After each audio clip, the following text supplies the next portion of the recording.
تو اچھا یہ ہوتا ہے کہ وہ دن بھی بتا دیتے ہیں، لیکن چلیں ابھی نہیں بتایا انہوں نے، دن ہفتہ بتا دیا اور مہینہ بتا دیا ہے، تو وہ دن بھی بتا دیں گے. تو میں سمجھتا ہوں کہ سیاسی جماعتوں کو اس انہی 7 دنوں میں سے کسی ایک دن کی تیاری کرنی چاہیے. اور اگر الیکشن آگے بڑھے تو ہم اسے میرا خیال ہے کہ نہیں بڑھنا چاہیے الیکشن آگے. اور اگر مصطفیٰ کمال صاحب الیکشن جنوری سے آگے بڑھتے ہیں، جنوری 2024 سے، تو اس صورت میں ایم کیو ایم کا رد عمل کیا ہوگا؟ کیا ایم کیو ایم تاخیر سے الیکشن قبول کرے گی، نہیں کرے گی؟ دیکھیے کوئی بہت ویلڈ ریزن ہونی چاہیے نا، بہت ویلڈ ریزن ہونی چاہیے، اور اس ریزنز کا ابھی تو اس وقت ہم اس کو قیاس آرائی پہ اور ایک اسپیکولیشن کے اوپر میں کامنٹ نہیں کرنا چاہوں گا. خدا نخواستہ اگر ایسی کوئی سچویشن آئی اور کوئی ایسے حالات بنے جہاں پر یہ بات ہو کہ الیکشن جو ہے وہ ابھی اور آگے بڑھنے چاہیے، تو جب وہ جیسا ماحول ہوگا، جو بات ہوگی، تو پھر میں اس حوالے سے اس وقت کامنٹ کر پاؤں گا. ٹھیک ہے. الیکشن کی تیاریوں کا آغاز تو ہو چکا ہے اکثر سیاسی جماعتوں کی طرف سے، اور آپ کی جماعت نے کراچی سمیت سندھ میں پیپلز پارٹی ظاہر ہے آپ کی الیکشن کی حریف ہے، ان پہ تنقید کرنے سے اپنی انتخابی سرگرمیوں کا آغاز کیا. کیا آپ کو لگتا ہے کہ یہی بیانیہ لے کے آپ کراچی کے عوام میں مقبولیت حاصل کر سکیں گے؟ کیونکہ ابھی تو فی الحال پیپلز پارٹی، جیسے میں نے پہلے کہا، آپ کی سیاسی انتخابی مخالف ہے، لیکن کچھ عرصہ پہلے تک ہی آپ لوگ ان کے ساتھ حکومت پہ موجود تھے، P D M plus Peoples Party کی حکومت پہ موجود تھے. تو کیا آپ کو نہیں لگتا کہ عوام اب زیادہ باشعور ہو گئے ہیں؟ جو ڈیجیٹل میں ایج ہے، جو سوشل میڈیا کی ایج ہے، جو اس وقت نیریٹو کی، پروپیگنڈے کی وار ہے، اس میں عوام زیادہ باشعور ہو گئے ہیں اور آپ سے کوشچن نہیں کریں گے کہ کچھ عرصہ پہلے تک تو آپ پیپلز پارٹی کے ساتھ مرکز میں حکومت میں تھے، تو اب آپ کراچی کو کیا دینا چاہ رہے ہیں پیپلز پارٹی پہ تنقید کر کے؟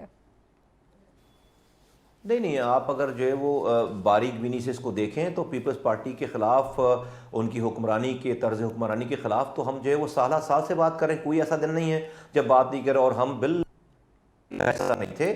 ہم یہاں پر ان کے خلاف اپوزیشن بینچز پہ تھے بیٹھے ہوئے 5 سالوں تک، اور ہم نے ہمارا اپوزیشن لیڈر آخری چند ماہ میں تو ہمارا اپوزیشن لیڈر تھا یہاں پر باقاعدہ، جب پی ٹی آئی یہاں پر نہیں تھی، اور پی ٹی آئی تو اپوزیشن کر ہی نہیں رہی تھی، ان کا تو آپس میں مکا ہوا تھا. تو جب ہمارے پاس آئی تو ہم نے اپوزیشن لیڈر ہم نے منتخب کروایا، اور ہم اپوزیشن بینچز پہ تھے جبھی تو ہمارا اپوزیشن لیڈر آیا. تو ہم وفاق میں پی ایم ایل این کے اتحادی تھے، اور وہ ان کے اتحادی ہوں گے، لیکن ہمارا پیپلز پارٹی سے کوئی اتحاد نہیں تھا. نمبر 1. نمبر 2 یہ کہ پیپلز پارٹی کی خراب حکمرانی کے اوپر آپ کو پتہ ہے کہ بھائی پینے کا وہ پانی نہیں دے رہے. ہم پہلے دن سے اس کے اوپر آواز اٹھا رہے ہیں. وہ بلدیاتی حلقوں کو جو ادارے ہیں ان کو اختیارات نہیں دے رہے، سارے اختیارات چھین لیے. ہم سپریم کورٹ جا کر ہم نے باقاعدہ ان کے خلاف مقدمہ جیتا ہے. اس کے علاوہ وہ سینسس کے اوپر انہوں نے کراچی کی آبادی کو 1,30,00,000 پر لاک کرنے کی کوشش کی. 30% سے ان کی آبادی کراچی کی دکھا رہے تھے، اور ڈیٹ انہوں نے ختم کرنے سے کا اعلان کر دیا کہ 98% آبادی کمپلیٹ ہو گئی ہے. ہم نے اس کو پرسو کیا، کانٹیسٹ کیا، ثبوت و شواہد جمع کیے، وزیر اعظم کے پاس گئے 5 دفعہ، اور ہم نے ڈیٹ بڑھوائی. اور جب وہ جولائی 23 کو ڈیٹ جب ختم ہوئی ہے تو 2,03,00,000 لوگ گنے گئے ہیں جولائی 23 تک. کہاں 1,30,00,000 اور کہاں 2,03,00,000. تو 73,00,000 لوگ بازیاب کرائے گئے ہیں پیپلز پارٹی کے انیمیریٹرز اور ان کے جو سرکاری محکمے کے لوگوں کی اناؤنسمنٹ کے بعد. تو یہ تو ہمارا ایک بہت کھلا سا ایک اوپن قسم کا ان کے خلاف جو ہے ان کی طرز حکمرانی کے خلاف ہمارا ایک سٹانس رہا ہے. یہ الیکشن کیمپین کا حصہ نہیں ہے، اور یقیناً یہی وہ ساری چیزیں ہیں جس کو ہم لے کر جانا چاہتے ہیں قوم کے پاس کہ بھائی جب ہمارے پاس یہ اختیارات اور وسائل تھے اس شہر کے، تو کراچی دنیا کے 12 تیزی سے ترقی کرنے والے شہروں میں شامل تھا آج سے 10 سال پہلے. آج 15 سال کی پیپلز پارٹی کی حکمرانی کے بعد کراچی دنیا کے 4 بدترین رہنے والے شہروں میں، لوگوں کے رہنے والے شہر میں شامل ہو گیا. یہ کنٹراسٹ ہے، یہ ڈفرنس ہے کہ کہاں بہترین ترقی کرنے والے شہر سے بدترین رہنے والے شہر میں ورلڈ رینکنگ میں شامل ہے. ہم نے اپنی طرز حکمرانی لوگوں کو پہلے دکھائی ہے. پیپلز پارٹی انفارچونیٹلی ناکام ہو گئی ہے، اور یہی وہ بیانیہ نہیں ہے، یہ فیکٹس ہیں جو ہم لے کر لوگوں کے پاس جا رہے ہیں، اور یہ ہم مسلسل بولتے چلے جا رہے ہیں. یہ الیکشن کیمپین نہیں ہے، یہ سچ ہے. ٹھیک ہے. اچھا مصطفیٰ کمال صاحب، گزشتہ دنوں آپ لوگوں نے سندھ میں جی ڈی اے اور جمعیت کے ساتھ مل کے جو کیئر ٹیکر گورنمنٹ ہے سندھ کی اور الیکشن کمیشن، ان پہ انتہائی سخت الزامات عائد کیے، اور آپ لوگوں نے کہا کہ جو ان پہ پیپلز پارٹی کے لیے الیکشن میں آسانیاں پیدا کرنے کا الزام بھی آپ لوگوں نے لگایا.